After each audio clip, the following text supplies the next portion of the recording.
Remember Pearl Harbor. Keep 'em rolling.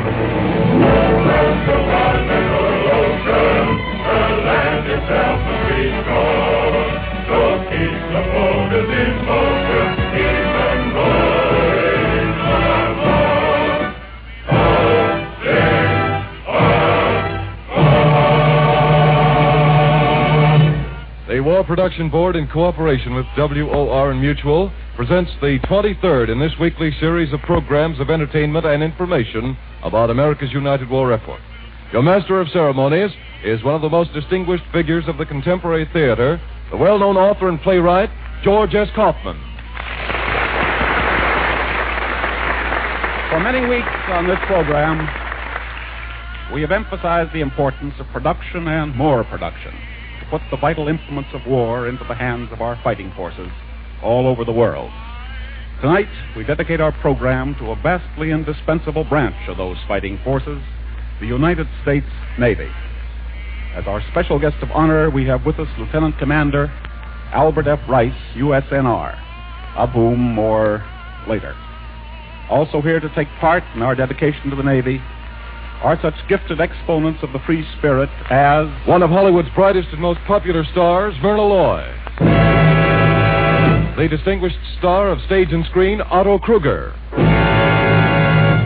The celebrated American baritone, Conrad Thibault.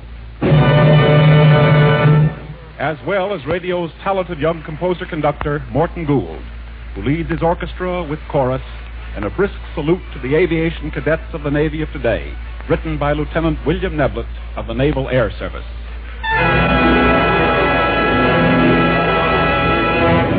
Over the fire, over the sea, aviation cadets of the Navy.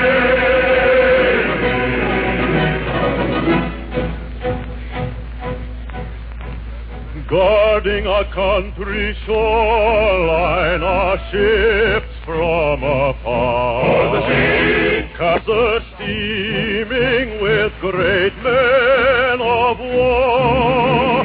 Screened by Greyhound destroyers, ready for what they may meet. Navy planes roar over the eyes of the fleet. Aviation cadets of the Navy man the flying ships that sail on high. They wake to hear the bugle sounding off. You've got to get up, you've got to get up and fly. Dress up the ranks for your squadrons in the nation's proud and anxious eye. For the Navy is the first line of defense, on sea or in the sky. We're the men, we're the men. Give her the gun, second to none. We are the booming, fighting airmen of the sea. Oh, we are as proud as the eagle, and we fly on wings that never fall. Oh, we love the navy blue, and like it best when wearing wings of gold.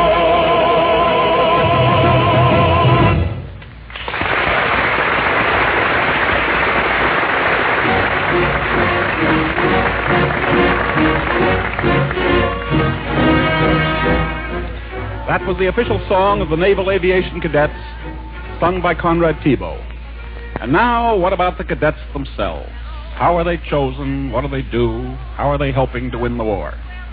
The best man to answer these questions and many other similar questions is a former naval aviator who is now senior member of the Naval Aviation Cadet Selection Board, 3rd Naval District, which takes in all of New York, Connecticut, northern Jersey. He's here to tell us something about these supermen of the air, Lieutenant Commander Albert F. Rice.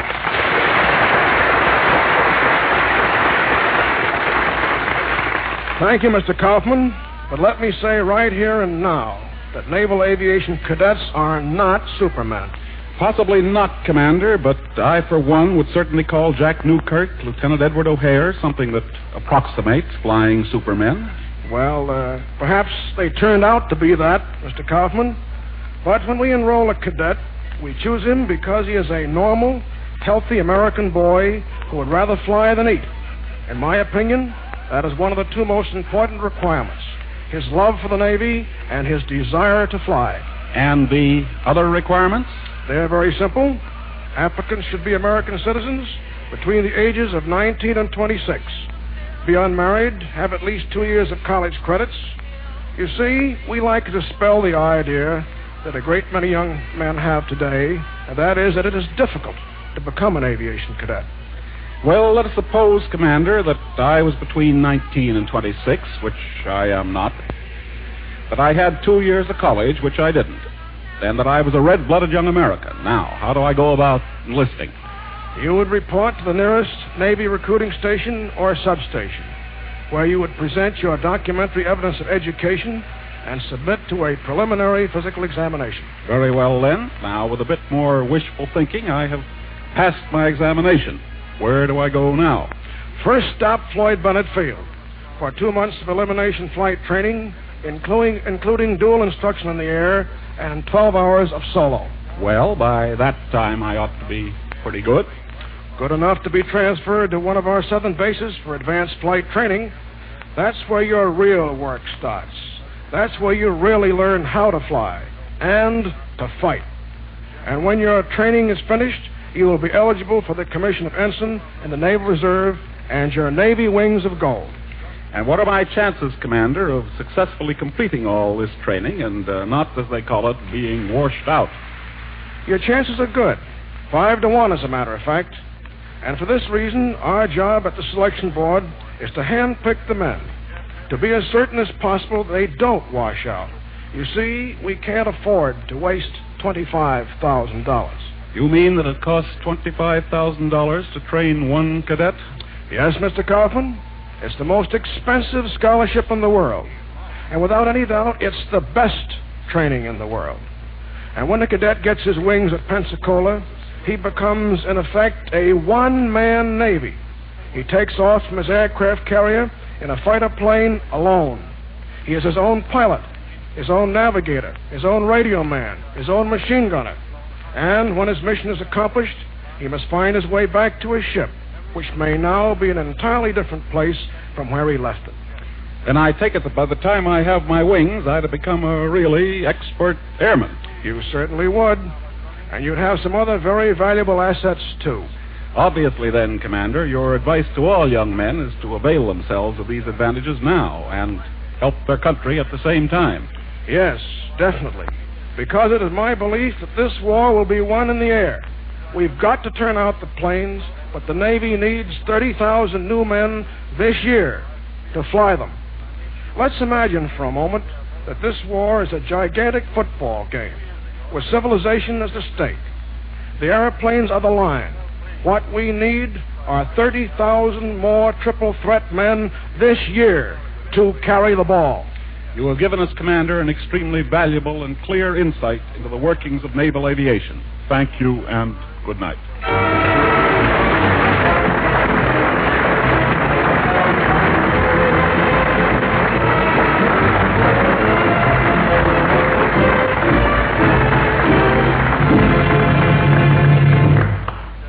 That is the Navy as it is, and as it will continue to be, with compound interest. But now Morton Gould leads the orchestra in a medley of traditional sailors' songs that tell of the Navy as it was, when the wind went through the rigging at 15 knots instead of 400 miles an hour.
getting madder and madder because he wasn't at the sea blasting the enemy.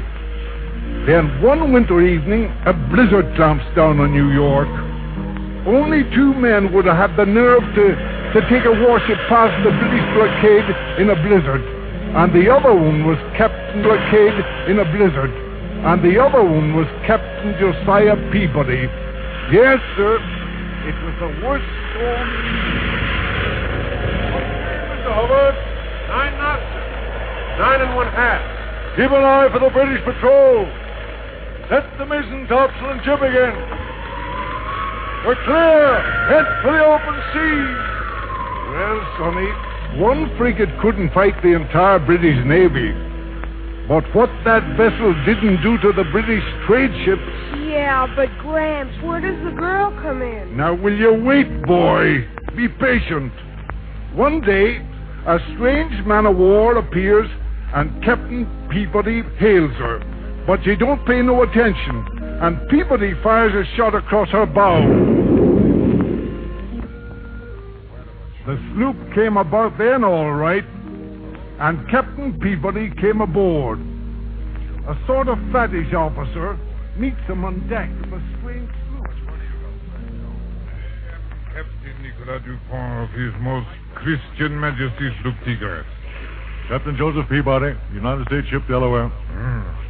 And why, sir, did you fire upon me? Why didn't you show your colors and stop? Those are our colors, monsieur.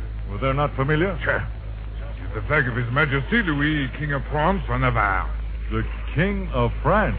The King, did you say? But of course. Napoleon has fallen. Louis XVIII is king, and we have made peace with England. Monsieur, you fired upon a neutral ship. Well, my humblest apologies, sir. Yes, say no more about it. I should like to introduce you to my passenger. Your Excellency, I present Captain Josiah Peabody of the United States Navy. His Excellency, the Marquis de Saint-Amand-des-Bois, Governor of Martinique. It is a pleasure to meet you, Captain.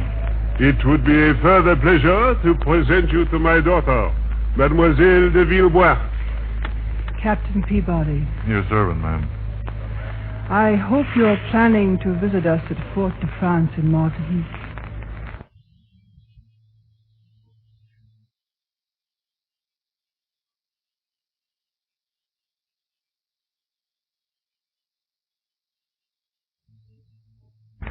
Mademoiselle, you see, We'll be looking for your ship in the bay someday.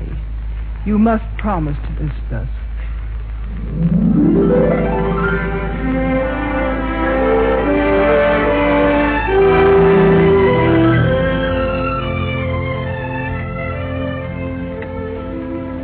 Well, Sonny, from that minute on, Captain Josiah Peabody was sunk.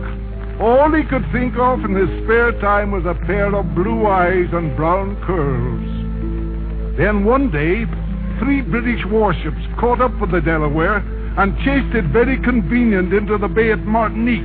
Yes, sir. Peabody is getting set to run the blockade with guns wide open when all of a sudden the Tigress comes booming out under full sail and drops anchor between the contending warships. Like that. The Marquis invites both captains aboard the ship. Captain Peabody, Captain D'Ernon, as a neutral power, France cannot permit fighting within our territorial waters. Further, you cannot leave these waters within 24 hours of each other. That is the law. Oh, confound it, We shall fire on any vessel disobeying my instructions. Peabody, you ran in here purposely, confound you. I did not, and confound you, sir. Gentlemen. Gentlemen. Yes, ma'am. Sorry. Pardon me. But what in devilment are we to do? Why not drop anchor here tonight?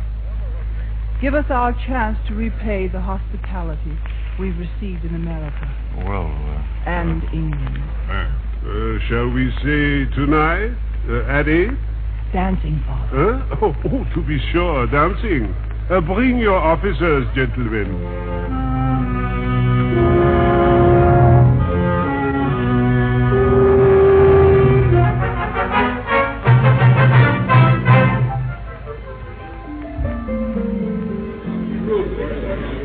Can you waltz, Captain Peabody? Well, I'm very sorry, ma'am. Mademoiselle. Oh, no, that's good.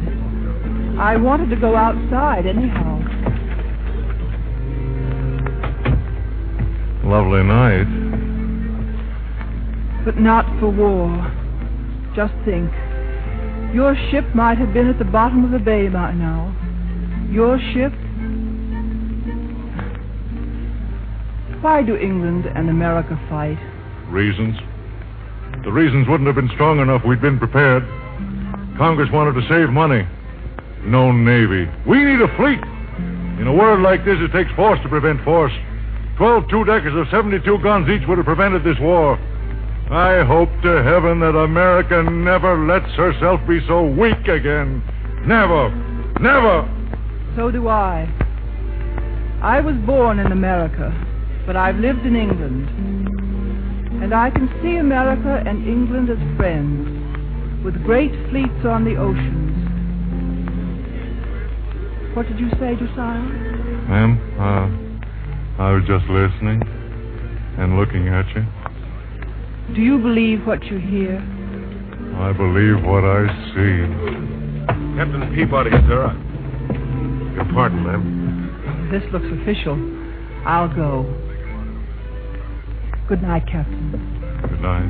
Lieutenant. Night, ma'am. Captain Peabody, I thought that if we might slip away while the English were dancing. Exactly, Hubbard, exactly. Take the others and ready the ship. I'll stay to avoid suspicion. Meet you at the landing in 1 hour. On the double now. Hurry!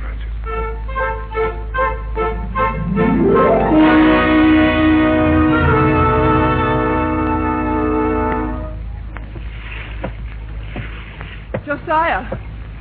Captain Peabody! Captain Peabody! Oh, Josiah. Anne, what are you doing here? Oh, I knew you'd be up to this. Josiah, you mustn't go away like this. Captain Definite will miss you. He'll follow you. You'll fight. You'll lose your only ship. Well, better to go down fighting than to rot in port. I can't keep you here. Well, you mustn't try. Now, please. Very well. I shan't. But if you try to escape, the guns of the fort will sink you. I shall warn them. You wouldn't. I should have to. Oh, well, I can't quarrel with the guns. All right, I'll stay. Because you fear the guns? Yeah. No, because... Oh, for many reasons. Come on.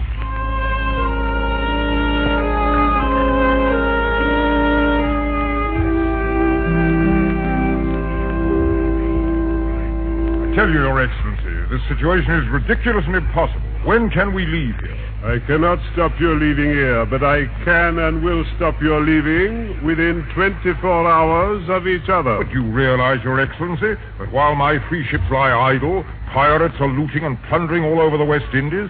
Allow me to go after them. Oh, why, that tub of Calypso couldn't catch a schooner. Come on, let me go. Conscionable, unscrupulous, scurrilous. Wait. Why don't you both go? Yeah, but me first. Absolutely not. I'll go first. Why not go out together? Together? With the understanding that they'll return. Oh. Word of honor. Father? I agree, if the 2 gentlemen ever can. No, Devenant, how does that sit with you? I agree. Good. Goodbye, Josiah. Good luck to both of you. This is the way England and America were meant to fight. Together. Yes, ma'am. Good luck again. Come, Father. Leave them to their plans.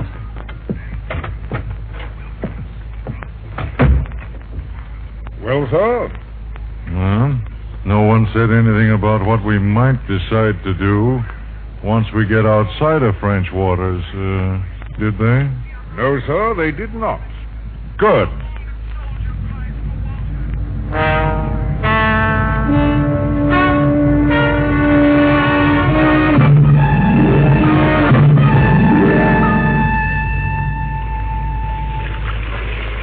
Father, What seems to be the trouble out there? The Calypso and the Delaware are maneuvering most strangely, almost as... those bloodthirsty idiots. Broadside. They're fighting. They must be. Not now. Captain Dupont, put a shot across their bows. Tap on every stitch of sail you've got, but quickly!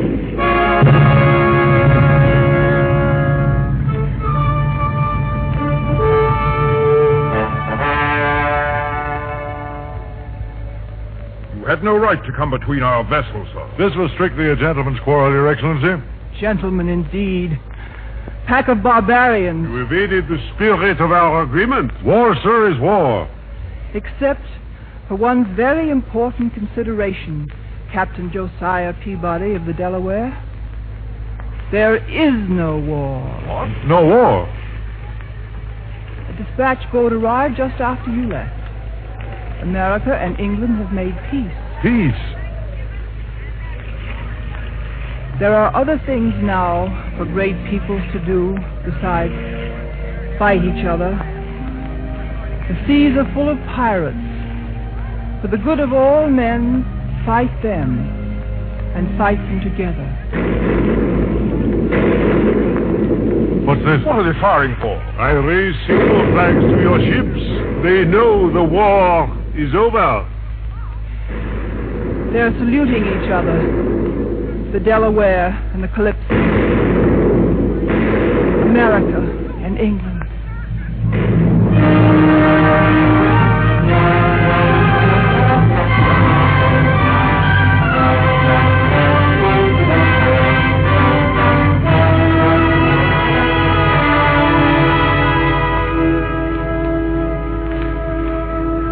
So Captain Davenant and Captain Peabody, they shook hands and wasn't mad at each other no more.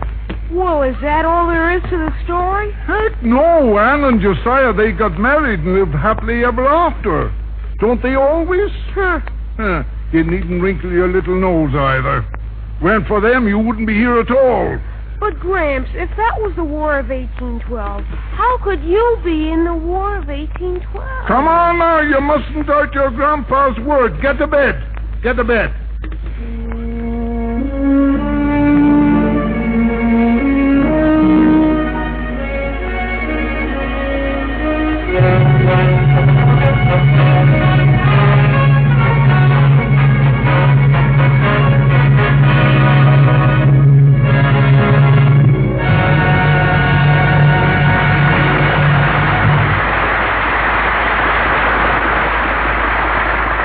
Fall masts, rooted in sturdy hulls of other days, are remembered again as Conrad Thibault sings John Masefield's Sea Fever, set to music by John Ireland, Mr. Thibault.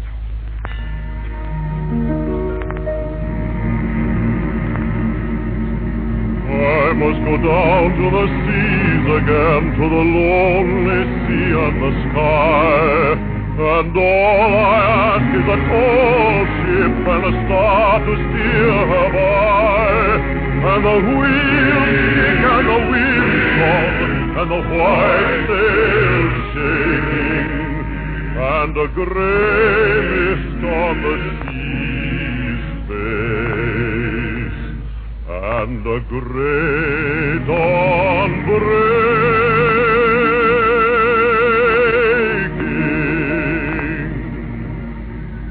I must go down to the seas again, for the call of the running tide is a wild call and a clear call that may not be denied.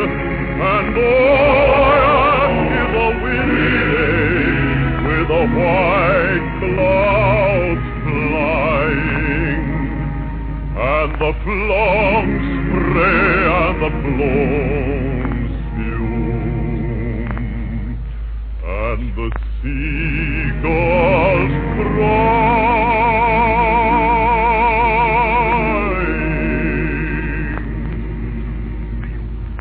I must go down to the seas again, to the vagrant ships in a high ground, to the Gulf way and the whale way, where the wind's like a western eye, and all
week at this time, we will be back with another all-star half hour dedicated to what we in these United States are fighting for and why.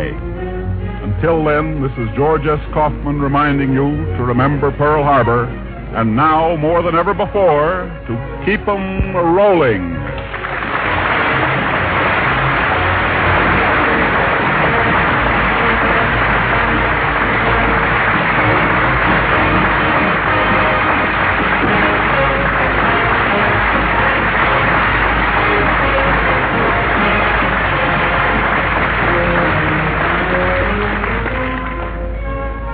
This entire program was produced and directed by Arthur Curlin of the radio section of the War Production Board. Continuity was written by Milton Geiger, Martin Gosch, and Howard Harris. The War Production Board wishes to thank station WOR and Mutual for furnishing the time and facilities to make this evening's broadcast possible. And also George S. Kaufman, Morton Gould, Myrna Loy, Otto Kruger, Conrad Thibault, and Lieutenant Commander Albert F. Rice for contributing their services tonight. We also wish to thank the Hollywood Victory Committee for Miss Myrna Loy's appearance. Frank Dunn announcing.